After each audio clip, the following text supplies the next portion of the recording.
Yeah. You want to like him, but you can't. Are you listening? What? Are you listening? Did you bring me on this show to insult me? Yeah. That's what I'm saying. That's what I'm trying to say. Yeah.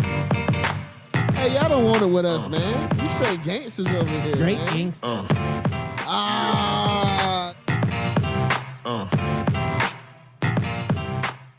Yeah, good morning and welcome back. You are listening to Scout Team Sports. We know that you want to start your Monday off on the right foot because you are listening to the hottest, best daily morning sports show on all of the internet and all over the world. I am one of your gracious hosts. They call me Loudbeard. You are the most egotistical, self-deluded person I have ever met. Yes, and all of that is true. And the man on the other microphone, he is the great patriot himself. You know him as...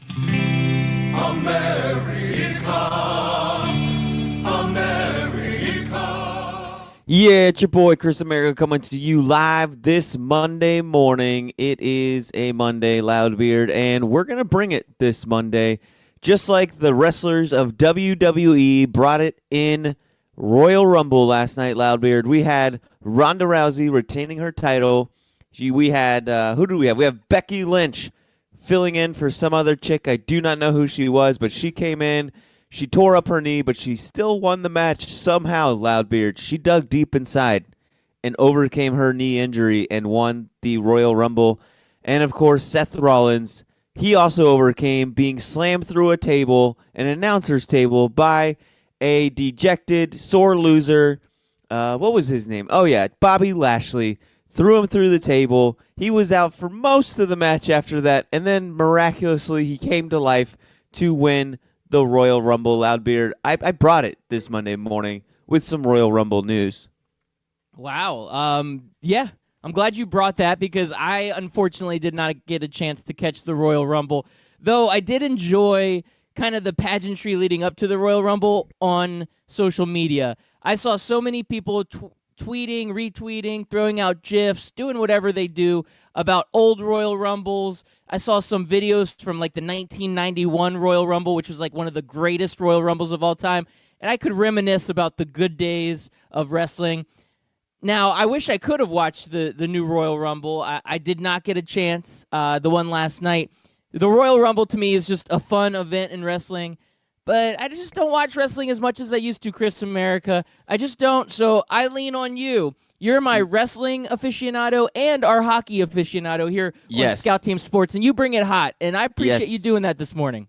Yeah, we bought the WWE network last year for the Royal Rumble so I can kind of get the kids into it. And then we watched WrestleMania, and then I've basically been donating $10 a month to WWE for free because I haven't really watched any of wrestling on that since then. But I forgot that I had it for like the longest time, and then Miss America was like, we need to stop paying them, and then just never got around to it. And I was like, hey, Royal Rumble's on tonight. Let me put it on.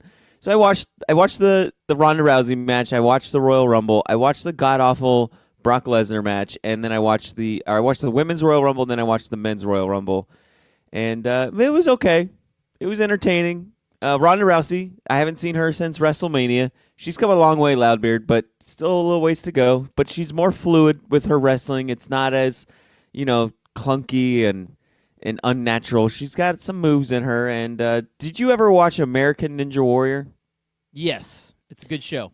Do you remember the first chick to ever complete it? Like complete the first stage, like get up the wall and everything? She was like some short 5'1" chick. Yeah, last name was Catanzaro. I can't remember her first name. Yep. I know what you're talking about. I think it's Candice Catanzaro. But anyway, so she is in WWE now, and she was in the Rumble, and basically she was just there to do tricks because being 5'0" or 4'9", I don't know how tall she is, but she's small, weighing like 100 pounds, going against like 6 feet, 200-pound muscular women. It just didn't look right. Oh, so she's like a lucha libre.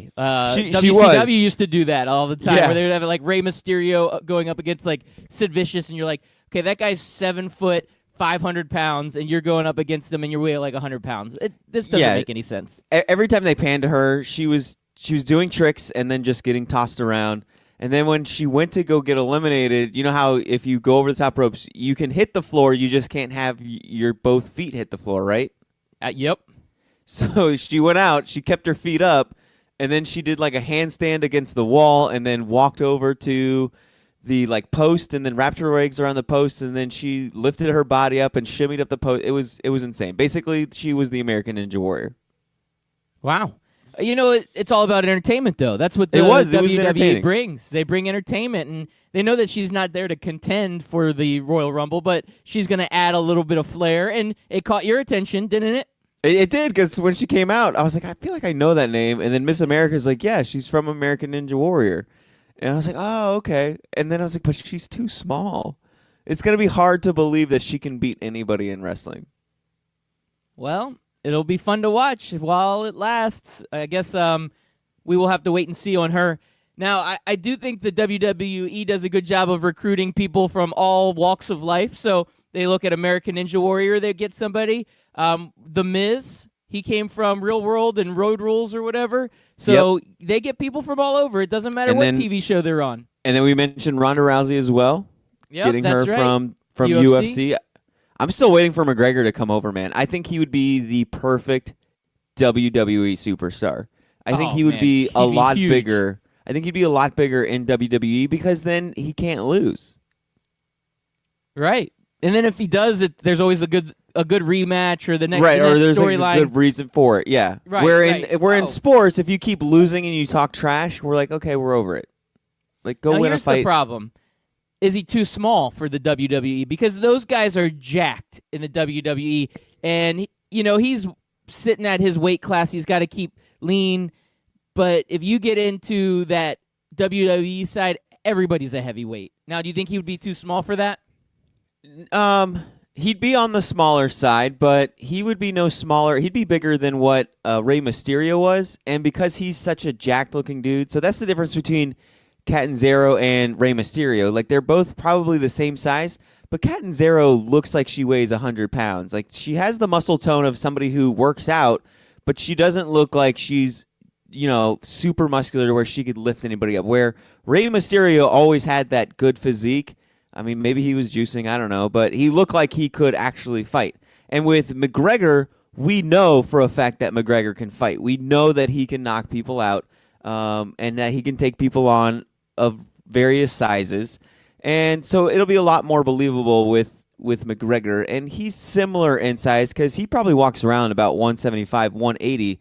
And wrestling today is more towards the athletic guy anyways. I've seen a lot of these guys like Seth Rollins and Finn Balor. I'm trying to think of the other guys that I saw, but they weren't the Hulk Hogan's where they're 6'5", 275 pounds, or like The Rock that has like the big pythons and the large body. These are just basically very lean and athletic and fast guys now that I think WWE is going towards.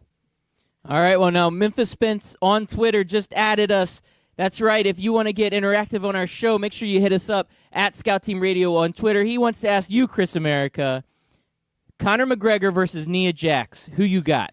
Yeah, so funny thing he mentioned Nia Jax. She was in I walked away to go get water or something, and next thing I know, Nia Jax is in the men's Royal Rumble. And I'm like, what the hell is going on? But it's WWE. This is what they do.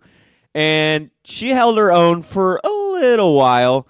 Man, I don't know. I think that would be an entertaining match, though, Memphis Spence. I think McGregor versus Nia Jax, it would be that old school large person versus little person where the little person's got to get a few cheap shots in, got to get a few leg kicks to chop down the tree. And I think they'd give it to McGregor in the end because McGregor would sell more than Nia Jax. Yeah, I agree with that, Chris America. I like all your terminology, too. You're referring to The Rock as having pythons, and you're saying chopping down the tree. This is all like old school wrestling, the verbiage that they always use. You're basically a regular Jim Ross here on the show. I am a Jim Ross. I'm a Bobby the Brain Heenan. I am all those things. You are. Jim Lawler. Jerry Lawler. Jerry Lawler. I'm sorry, the King. The King was on last night. He called the men's Royal Rumble. It was like old school, and so So they have this guy named Elias, and he comes out and he talks a lot and he plays guitar, and he was the number 1 entry.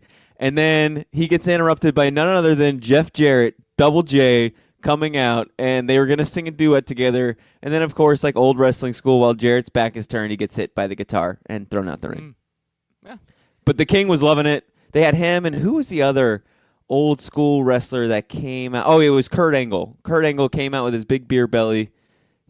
It was sad, man. Just seeing these old guys that we used to like, that were at the top of their game when we were growing up, and just to see them as kids watch it and going like, oh, this old guy's fun. I guess he's a legend. I don't know who he is. I have no idea. He's just an old guy, and there he goes. He's out the ring. Yeah, it happens though. You hit that ceiling in wrestling, and then there's always that younger, stronger guy that comes out. I mean, we saw it for years. Guys like Hacksaw Jim Duggan would come out, and you're like, oh man, he just doesn't look good anymore. But they would keep coming out, man. They kept fighting. Chris Oh Mary, man, Hacksaw would be good for a few hoes and then leave. But Yep. Labbeer, speaking of older guys, there was an older gentleman, older in sports ways, that won the goalie skills challenge during the NHL All-Star Game. I also watched that this weekend. Did you catch any of that this weekend? I told you, you're the hockey aficionado. I'm going to leave it all up to you. Go for it. Tell me all about this old man, because I've got an old man story myself after you finish up, but I'll wait and let you do your All-Star break NHL hockey style for us. All right. Well, our boy Vasilevsky, the best goalie in all of NHL, probably of all Number time. one. Yep, Number I one, agree probably with of that. all time. With my Can't argue. extensive NHL knowledge, I'll just go ahead and say that the Tampa Bay Lightning goalie, Vasilevsky, is the greatest of all time. He led the entire way of this goalie challenge where you have to try to get the most saves in a row with 8. He had 8. And then Heinrich Lundqvist came out of the New York Rangers, born in 1982. He will be 37 this year on March 2nd, Loudbeard. 37-year-old. He's 36 now, but he'll be 37. Comes out, and he steals the show. I think he ended up with 14 saves in a row. And alas, Lundqvist, Heinrich, wins the goalie challenge. Now, what's your old man story? Okay, well, it's deviating from hockey. I hope you're okay with that, unless you had more to Hey, go you know with us. hockey. We bounce around. We do bounce around. Today's Monday, and I think on Mondays, you used to always do your coach speak, but there's another man that I think speaks a little bit better than a coach speak, and I want to make sure I bring him up properly here. I hope you guys are excited. I hope you get excited, Chris America. And as Des said, let's let them hear it all the way down in Atlanta. We're still here. We're still here. We're still here. We're still here. We're still here. All right. Oh, yeah. Mic drop at the end there. And then the Crazy Train, That's right. Ozzy Osbourne. That is our man, Tom Brady. Speaking of old men doing great things, Tom Brady lighting it up there at Gillette Stadium before they take off to get ready for that Super Bowl. I'm impressed. Honestly, Tom Brady, I'm one of those guys that each and every year say, okay, we're going to see a little bit of a drop-off. Tom Brady has been one of the most impressive athletes I have ever witnessed in my entire life, and he continues to do it. Now he goes out there in front of all of the fans and just totally gets everybody motivated. He does his mic drop. You got the Crazy Train. He's chanting, "We're still here." He's saying, make them hear it all the way down in Atlanta. Yes, Tom Brady, you know that you are the man. And Chris America, we talked about this a little bit over the weekend, but Tom Brady doesn't seem like he's going to stop. What did this man say? Didn't he say he wants to keep going? Yeah, they asked if he was going to what's the chance of him retiring after this game, and he said 0. My goal is to make it to 45. So I believe that's 4 more years of Tom Brady. So strap your chin strap tight, boys, because we're in for some more Tom Brady. And Loudbeard, I gotta say, this is a little bit new Tom Brady that we haven't really seen that much before, and that is this vocal, boisterous, in your face. Maybe he has a career in WWE after this, because he's been doing a lot of savage trash talk and just like shoving it in people's faces. I think after what was it? The first game against the Chargers, he was like, everybody doubted us, and we're shoving it in their face. And then now we got this "We're still here" chant, and he posted some video on Instagram with him and Gronk, and it was like I can't remember what rap song it was, but it was just basically like, in your face, we're gonna take it to the house, we're gonna go win a Super Bowl. I like this Tom Brady. Oh, this is a great Tom Brady to see. You see that competitive nature, not only just being on the field, but coming out. And I almost think, and I hate to say this, but I almost think now he's kind of gotten to the point where he's like, you know what? I don't care what Belichick says. I don't care what he thinks. He can't stop me. Because, these young guys on the Patriots, Belichick will bench, he'll cut, he'll do whatever it takes, and he runs a tight ship, and he makes these guys basically be very neutral when it comes to media and being out there, and he doesn't want all these boisterous, personalities on his team. But with Tom Brady's at the point now in his career where he says, I don't care. I'm an old man. I've already got all my rings. I'm going to do what I want, and if Bill Belichick doesn't like it, he really can't do anything, because what are you going to do? Are you going to bench Tom Brady? Are you going to keep him out a quarter or a half? What are you going to do? You're not going to do anything. So Tom Brady can say and do whatever he wants, and I love it. And I think the fans in New England love it. I mean, the rest of the world kind of has a little bit chip on their shoulder for Tom Brady, because I think they're tired of seeing him win. But, he's doing all the right things. He's going out there and he's being a man of the people. And us here at Scout Team Radio, we love being a man of the people. Yes, sir. And Loudbeard, you mentioned how he's kind of going against the way that Bill Belichick goes. If the stories are to be believed that Bill Belichick really wanted to get rid of Tom Brady and keep Janine Garoppolo on his team, maybe after Robert Kraft and the GM nixed that idea and said, no, we're still rolling with Tom Brady. Now Tom knows, hey, I'm safe now. Belichick can't get rid of me. And maybe that "We're still here" chant was also a little bit directed at Bill Belichick of, I'm still here, so just deal with it. Oh, absolutely. Now, we're getting another tweet here on the Twitter machine from Memphis Spence, a good listener of the show and good friend of the show, and host of College Credit Hour on Sports Radio America. You can catch that at noon on 12-ounce Sports Radio or on sportsradioamerica.com. Make sure you check all of those. Make sure you check out his show. But he asks, which is a better Patriots chant, Chris America? Belichick's "No days off," or Tom Brady's, as we just heard, "We're still here"? Which chant is better to you, Chris America? I kind of like the "We're still here." It's just more. It's got more swagger. It's got more savagery. Like "No days off." Like, okay, that's cool. No days off. Thanks. Good job, guys. You guys work hard. Great. And he's going to add in a twice a days on that every day. Twice a day. Every day. 2 days. I mean, neither one of them. Belichick. Neither one of them are strong side, left side, strong side. They're none of that. But Yeah, it's a close second though, right? We're still here. Yeah, and then there's Rudy. Rudy's also another good chant. Just Rudy. Yeah. Okay.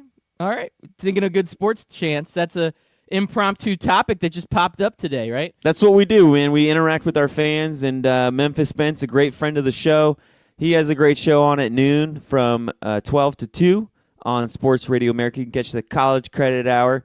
And, I like to tweet into his show and send him off the rails from time to time. So we don't mind being sent off the rails by Memphis Spence. Yeah, absolutely. And both 12-ounce Sports Radio and Sports Radio America, if you download the TuneIn app, you can listen to both those stations. Just search them, or you can check out their websites. Moving on, Chris America, we were talking football, and you talked hockey all-star game. There was, I guess you call it an all-star game, an all-pro game, a Pro Bowl game, whatever you want to call it. But here in sunny, beautiful Orlando, Florida, yesterday, there was a big-time Pro Bowl game. There was. Did you catch that by chance? I caught a little bit of it. I was disappointed with our weather, Loudbeard. I feel like the Pro Bowl has cursed Orlando with rainy weather when it's here, because I think it's been 3. Is this the third year it's been in Orlando? I'm pretty sure it is, right?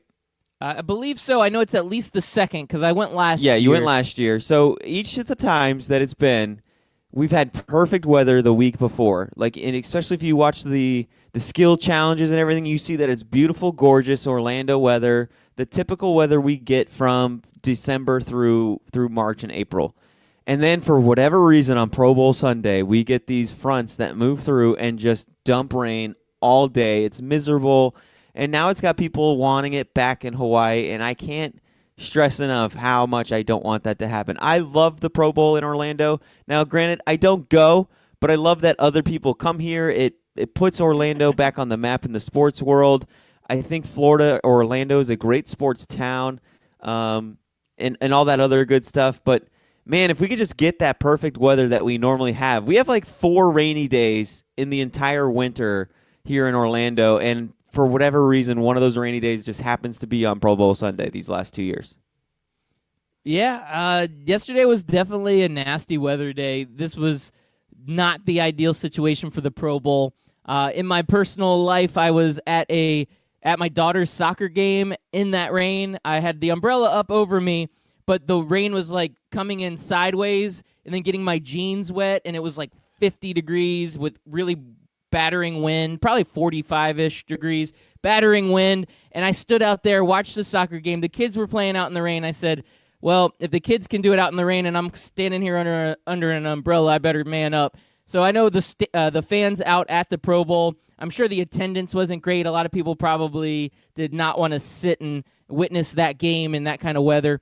Very, very tough. And I know people up north are like, 45-degree weather, that's not that bad. Well, Here in Florida, we're used to 80s and 90s, and this is really just brutal for us. We don't have that thick blood like you guys have up there in the north. It's not like it was Lambeau Field or anything. Those people are crazy, but it was a nasty day yesterday. Not good for the Pro Bowl.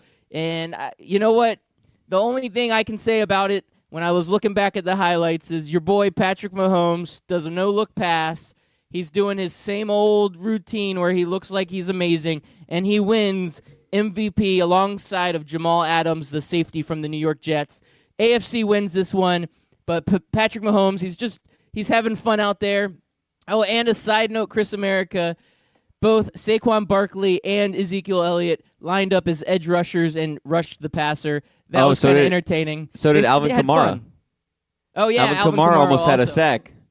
No, it was fun, and yeah, it is hard to complain about our weather when, states like Illinois are having a polar vortex, something that we've never had before, and they have like negative 50-degree weather. It's like 100-degree difference between Florida and Chicago right now. It's still cold here. It is still cold, and the rain makes it worse. Like, I'd rather have 32 in snow than 50 in rain. That's just a fact for me.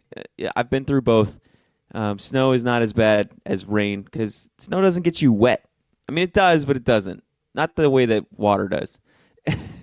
Anyways, I digress. Loudbeard, yeah. And you see a lot of people complaining about, this is touch football. I remember when the Pro Bowl was competitive. Like when? Like 1975?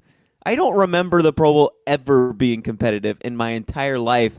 And you got guys like Deion Sanders trying to talk about how the Pro Bowl was competitive when he played. No, Deion, I grew up in the 90s. It wasn't competitive. You lined up at wide receiver. That's how you got to play wide receiver on other teams, because you lined up as wide receiver in the Pro Bowl first, and you looked good doing it. Just stop. Just because Sean Taylor destroyed a punter running a fake punt one time doesn't mean the Pro Bowl was ever competitive. I mean, and then they tried to blame the rain that it wasn't competitive. No, like if you watch the NHL All-Star Game, I made the comment that nobody was checking, nobody was going hard or crashing into the boards. If somebody broke away, they kind of just let them go and just try to, hey, go try to score a goal. It's, again, we mentioned this on Friday. That's what All-Star, Pro Bowl, All-Star and Pro Bowl games are. They're just glorified exhibition games for the guys that kind of have fun and just play the game without the need to be competitive.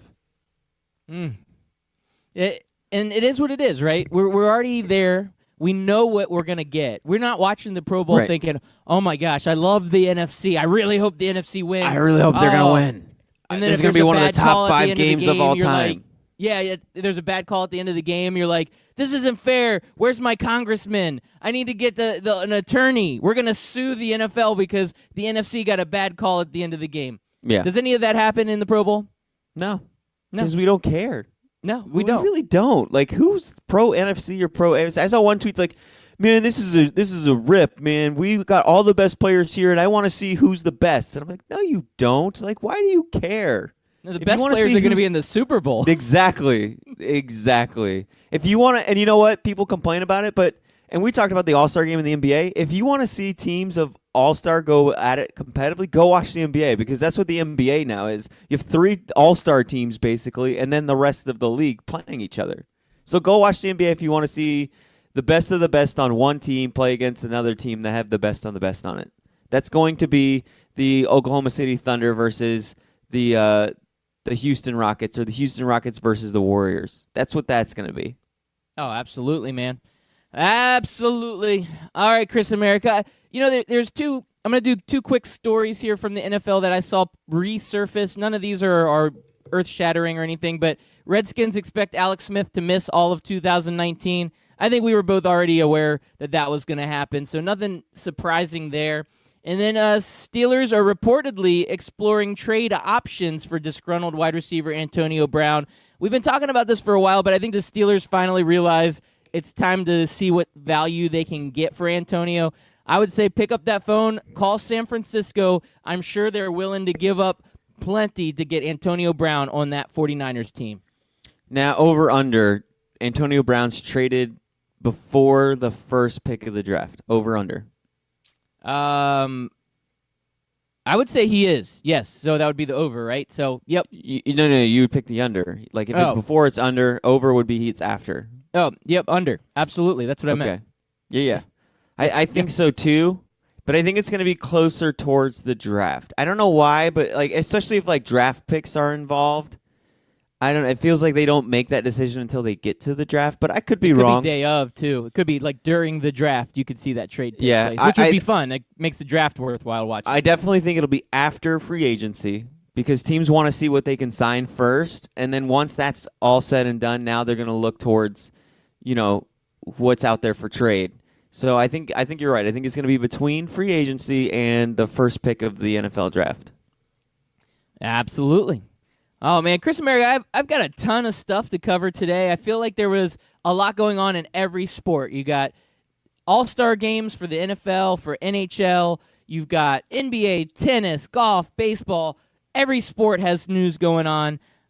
But the golf side, your guy Tiger Woods, I know we talk a lot about Tiger. He ends up not winning his first tournament of the season, Farmers Open. Justin Rose, the world's #1 player, finishes at the top with a 2-shot victory. But Tiger, he finishes strong. His final round, he had a respectable 67, shooting 5 under for the final round, putting him at 10 under overall, tied for 20th. Okay, he made the cut. He was competitive in the final round. I think this is the year he wins a major, but we'll have to wait and see on that. But it was good to see Tiger out there doing his thing, and it's good to see golf getting back into it. So as football's winding down, we are 1 week away from knowing who the Super Bowl champion will be. We're almost out of football season, so we got to start embracing some of these other sports, Chris America. Do you think you're going to get into golf like you're getting into hockey? Do you think you're going to be a major golf supporter this year? I don't think I can ever get into golf, Loudbeard. I'll watch. Like, I'm that guy. That's why I'm such an advocate for Tiger Woods being good, because Tiger Woods gives me a reason to watch. Tiger Woods in the final on a Sunday, whether it's the Farmers Open, the Arnold Palmer, or even just the Masters. Like, Tiger in the Masters, it's gold. It's entertaining gold. And that's when I'll tune in, but I'm never going to watch shot for shot, round for round. I just don't have that kind of time in my life to watch men walk around a golf course hitting a golf ball. All right, well, I guess I'll have to stay the golf insider on the show. But that leads us into a commercial break, Chris America. What do we have to look forward on the flip side? I mean, tennis. Was there any tennis this weekend? Was there any basketball this weekend? Yes, there was everything. Well, are you ready for this break? Yes, Loudbeard, sir. I got more important news. Right now, trending on Twitter, it's hashtag if I were a new scent. We're going to find out what Loudbeard is. Brad Witterson tweeted out, if I were a new scent, I'd be a mixture of maple syrup, hockey pucks, winter air, and wolf kisses. Hashtag Canada. Oh, sorry, I didn't realize you were pausing for that Yeah. hashtag. He says, let's call it hashtag Wolfpack.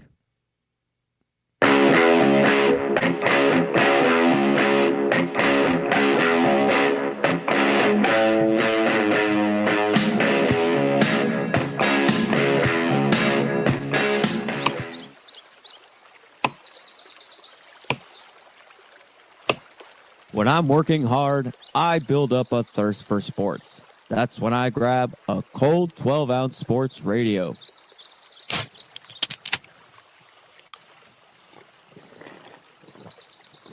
Ah, 12-ounce sports radio. Quench your sports thirst.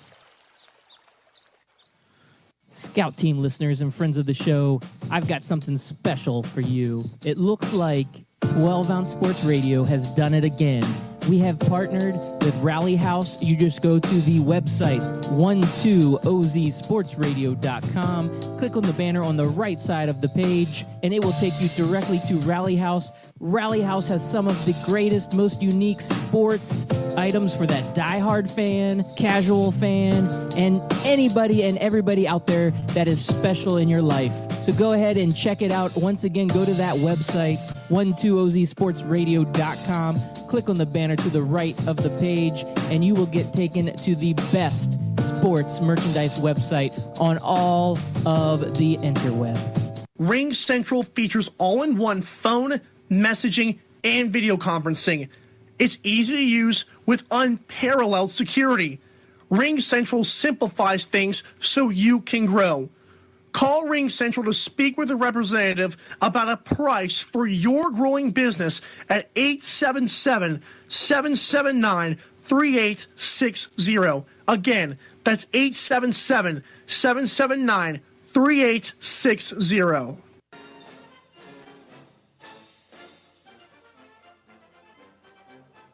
Hey everybody, it's your favorite Patriot, Chris America, and I want you to listen every single weekday, Monday through Friday, 6 a.m. to 7 a.m., and on replays from 11 a.m. to noon of Scout Team Sports. Listen, George Washington did not cross over the ocean blue in 1492 to defeat the Nazis, so you can listen to the same tired national clickbait sports stories. So once again, tune in to us every single morning, 6 a.m. to 7 a.m., and then we replay from 11 to noon.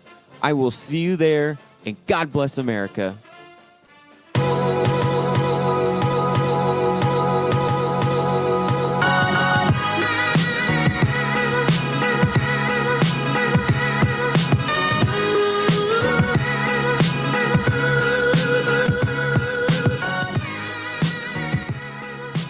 All right, thank you all for listening in. We appreciate it. Once again, you are listening to Scout Team Sports.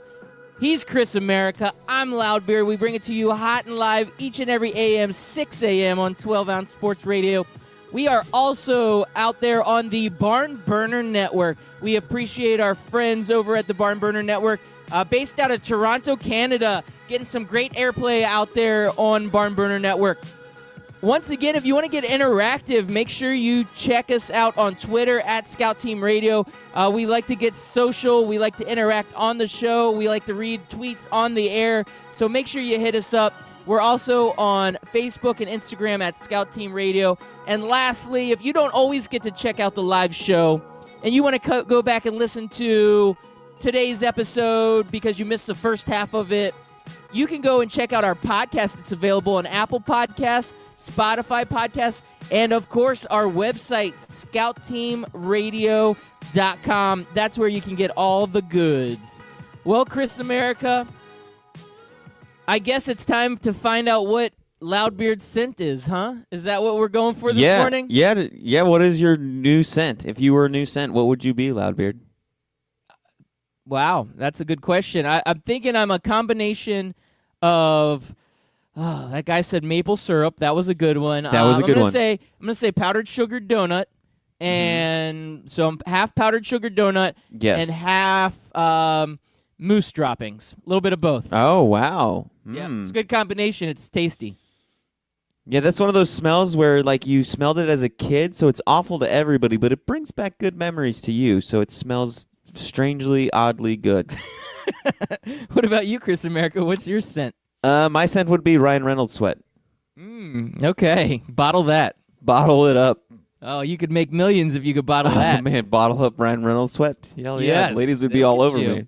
Oh, Not as much as the poop droppings and the mousse droppings and powdered donut though. Ah, yeah. Meh. Well, Chris America, I'm gonna do it. I'm gonna jump into another sport that you and I, we probably don't give it enough love, but tennis, Australian Open. We didn't get to watch it live because it's happening at redonkulous hours of the night because it is in Australia. But we get our finals and we get our champions crowned. And I have to give her the credit that she deserves. Naomi Osaka, she wins for the women. She is the next big thing in tennis, Chris America. You mark it on your calendar. You mark my word. She's the real deal. The world will need to take notice. This is her second straight major. She's young. She's from Japan, and she is the next big thing in the world of tennis. Welcome to the real world, Naomi. Welcome, and Chris America, make sure you take notice. I've taken notice. I've jotted it down. January 28th, 2019. Loudbeard poop dropping powder donut says that Naomi is the next big thing. First Now, of all, you need to get it right. Moose dropping. moose dropping. Yeah, I keep saying Moose poop droppings. dropping for some reason. Moose droppings. And I do like that we both pick Canadian things to be our scent. That's good. Yeah, I like it. Ryan Reynolds, one of the best Canadians of all time, and moose droppings and powdered donuts. Also, very Canadian. It's very Canadian. Yes. We're Now, all can in we on throw that. some Molson scent on both of ours? I think we should. Yeah, we could throw some of that. I'd actually pour a little Moosehead beer on me. I'd put that in there. That's actually more my scent. So the moose droppings and then Moosehead beer. I like it. Yeah, So it's a good Loudbeard, combo. it is a great combo. Loudbeard, is another good combo going to be Naomi winning and becoming the new big name as a young woman in her sport? Will that become a new thing as well with Ryan Goff? There was a kid named Ryan Goff in my elementary school, and I always confuse him. But Jared Goff, will he become the next new big thing a week from now? That's a great question. And the answer is We'll talk about it Friday. we'll talk about it Friday. We're not going to good jump into tease. that, man. Week-long We can't- tease. We can't get into the Super Bowl this quick, this early. I know it's Super Bowl week. We are less than a week away from the big game. I don't even think we can call it the Super Bowl on radio because the NFL will sue us. Bring it, Whatever. NFL. You Bring whatever. it. You and your deep pockets. Like, we care. We don't care. We have Ruben Studdard, attorney at law. Yeah, I mean, he has a second career. Like, that first one was singing was okay, but as an attorney, this guy he's number one. American Idol for attorneys. He nails it every He time. nails it every time. Yep. Other story in tennis would be the men's champion, Novak Djokovic. He defeats Rafael Nadal in straight sets for his 7th Australian Open title. That's a record for how many Australian titles have been won by a single person. Now, this is his 3rd straight Grand Slam and his 15th overall. He's only behind Roger Federer with 20 and Rafi Nadal with 17. So, Chris America, we are watching the world's greatest tennis players right in front of our nose. It is between Djokovic, Federer, Nadal, the 3 greatest of all time, arguably, because there are some other great tennis players out there, but arguably. But I see Djokovic making a run for Federer's 20 Grand Slam titles. Tennis is heating up, getting good just at the right time. Yeah, we talked about Naomi being a new name, new fresh ideas, but Djokovic and Nadal, not new, not fresh, the same 2 top guys of the 3. You know, you got Nadal, you got Djokovic, and then, of course, you have, who's the Swedish guy? Why can't I think of his name right now? Federer. You just mentioned him, too. Federer. You know, those are the big 3 Right. names that we've seen, you know, in and out since, 2003, 2004, I want to say. I mean, Djokovic won his first Australian in 2008. So, I mean, it's been at least 11 years for him. And like you said, he's just rattled off win after win after win in Australia. That's definitely his court, is the Australian Open. And good for him, man. It was a good guy to win the match. Again, we'd love to see more Americans. Yes. Or Canadians. Make Tennis Great Again was one of our first episodes on I almost said Loudbird Sports, on Scout Team Sports when we first started breaking out the podcast over a year ago. And back then we talked about what would make tennis great. And I think we were talking about these three guys being competitive and there not being an American amongst the greats here currently. So we need another American to get into the fold. But as of right now, it doesn't look like it's going to be happening anytime soon. So now, speaking of somebody that wins games in a row, I'm going to segue back over to the NBA. Saturday night, the Warriors down Kyrie Irving and your Celtics for their 10th straight win, 115-111. Man, the Warriors they've hit their stride. They have gotten hot. League, beware, because Golden State cannot be stopped. No, and it's funny because there were some ice cold takes in late December when the Warriors were kind of having a meltdown, and a lot of people were like, this is the end of the Warriors run. We're witnessing it right here. Come springtime, they're going to be done. And the Warriors kind of just laughed at it, and they're back to being the Warriors, man. This is why we don't need to overreact during an 82-game season. There's going to be lulls. There's going to be ebbs and flows to the season. The 73-9 record, that is an exception to the rule. That is not the rule of sports. You're mostly going to see great teams win anywhere between 65 to 68 games in an NBA season.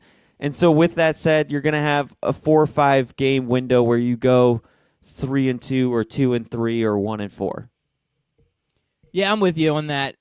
You can't sustain that kind of success for a long period of time. You're not going to have 70-plus win seasons over and over and over again. It's just such a long season. It's hard to maintain that level of excellence, so there's going to be a little bit of a dip. These guys know that they can step it up and get geared up at the right time, and they are. They're past kind of that halfway point. We've got the All-Star break coming up, and they're getting hot right at the right time. Getting Cousins back, Boogie Cousins, or getting him to play finally for the Warriors, that has helped out tremendously. And Steph and Clay are both playing at elite levels. The team is just coming together. I think the one question mark, Draymond wasn't playing kind of as well as he's played in years past. He's kind of having a little bit of a down year, but that's okay. You have enough firepower, enough ammunition on that team to overcome that. And once Steph started heating up and becoming that like MVP guy again, that's when the Warriors started going. So they ride on Steph Curry. I still think he's the man there in Golden State, and they're on top of the world. But the real greatest player on the planet, LeBron James, is back to participating at full contact in practice. So now he's going to be coming back soon. So Golden State better watch out. LeBron's almost back, Chris America. He's almost back. Well, LeBron's almost back, and another team that's doing quite well, they're doing half as good as Golden State with a 5-game winning streak, and I watched a little bit of their game last night. That is the Oklahoma City Thunder. They took on the best team in the East in the Milwaukee Bucks with a 35-13 record over there for Milwaukee. And for the most part, they handled Giannis Antetokounmpo, however you say his name, the Greek Freak. They handled him pretty well. Nailed it. They handled them pretty well. They played good defense. Now, I missed the fourth quarter. I saw the game was a lot closer at the end than it was throughout the majority of the game. I watched the second and third quarter. And Oklahoma City, man, when they're playing on all 4 cylinders, they play well. And they're a 4-banger, huh? They're a 4-banger right now. They're not a 6-banger like Golden State is, but they're getting there. They can convert that engine over to a 4-cylinder car. But they played well last night. They defended well, and I haven't watched much Milwaukee, Loudbeard, but it seemed like there's not much going on outside of the Greek Freak. Is that a good assessment, or was that just a one-game off night for the Milwaukee Bucks. No, I think that's a great assessment. I think your overall assessment of the game was fantastic. Paul George, he continues to show the NBA why he deserves to be in that starting lineup for the All-Star team. He is the real deal. Last night he has 36 in that huge win against Milwaukee. And you're right, the Greek Freak, now he finishes with 27 points, 18 rebounds, but he is their team. This is why he's in that MVP conversation, because some people believe that MVP, if you take the MVP off of a team, that team would struggle. Without the Greek Freak, Milwaukee is probably out of the playoffs. And if you look at it that way, if you take Steph Curry off the Warriors are still a playoff team. Now, LeBron, if you take LeBron off the Lakers, they're out of the playoffs. That's the difference. Now, Milwaukee has been so good this year, but it's because the Greek Freak is playing out of his mind, and he's playing the best basketball. He's developing. Each and every year he's gotten better and better, and we're seeing such a young, talented guy. But you're 100% right, Chris America. Without him, Milwaukee is not very deep. Yeah, and that's gonna be a problem come playoff time when they have to go against what a lot of people are calling the deepest bench in all of basketball, with the Toronto Raptors out there with Kawhi Leonard.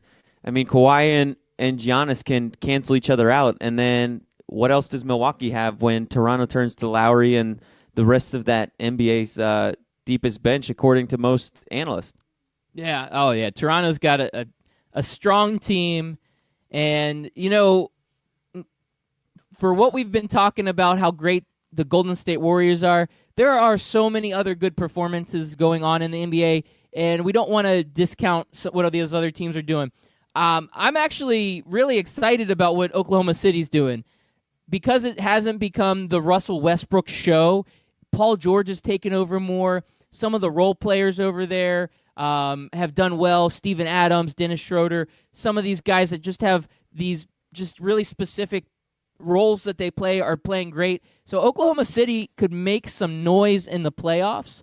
And Toronto, same thing. I feel like they could make a big splash. What do you think?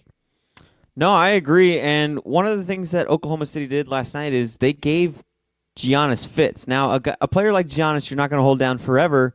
But what Oklahoma City does, or what they did yesterday, is they got a huge lead by giving him fits. And then by the time Giannis was able to figure out that defense and start scoring a bunch of points and getting a bunch of rebounds, it was a day late and a dollar short. And that's what you need from Oklahoma. Oklahoma City was deep because of what you said. And like we talked about with Toronto, they're also a deep team. And Kawhi Leonard is just that difference. I said before, if Kawhi can lead them to an Eastern Conference Finals, I feel like it's a half a win. And if he takes them to the finals, if he ends up leaving after the season, it was a good trade for them no matter what. Because that's what you want as a sports fan. You want to see your team making a deep playoff run and having that exciting playoff basketball in your town for as long as you can have it.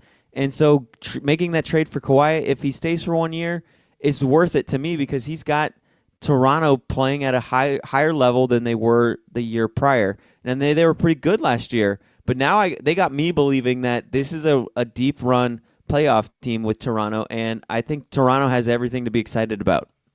Yeah, and they had a big game yesterday also. They were going up against the Dallas Mavericks. Now, we talk about the Raptors, but the Mavericks were kind of the big story in this one, specifically Luka Doncic, as he has a huge night, finishing with 35 points, 12 rebounds, 10 assists, becoming the youngest player to record a 30-point triple-double, and he had to surpass somebody. So when we say the youngest players and we say great players of all time, the first player to have a 30-point triple-double at that age, he passed Michael Jordan. Wow, being able to say that you're passing somebody by the names of Michael Jordan in the record books, it's a great feat for Luka Doncic. It is, and Dallas, they probably are not going to go to the playoffs this year. They're going to be another lottery team, and I think they can have one more draft where they get one more solid piece if they pick right, like they kind of have done, and then they can trade. Who was the other guy that they were looking to trade? Oh, Dennis Smith Jr., but it seems like they've reconciled with Dennis Smith Jr. That was a weird story. He was on the outs, and now he's on the ends. Okay. But even still, I feel like they still should, if they have two players that are at a high level at the same position, you kind of should get rid of one to build other positions up. And maybe Dallas still does that. I don't know. But Dallas feels like the team on the cusp of, kind of like how Philadelphia was that team on the cusp for a while, and you're just waiting for those young draft picks to sort of figure it out, put it together, and become a solid unit contending for playoff position in years to come. I think Dallas is that team. Oh, great comparison. It's absolutely that team. And when you start hitting on some of these big-time draft picks, that's when you start saying, okay, this team is moving forward. Now, we look at our Orlando Magic, and we could say the complete opposite.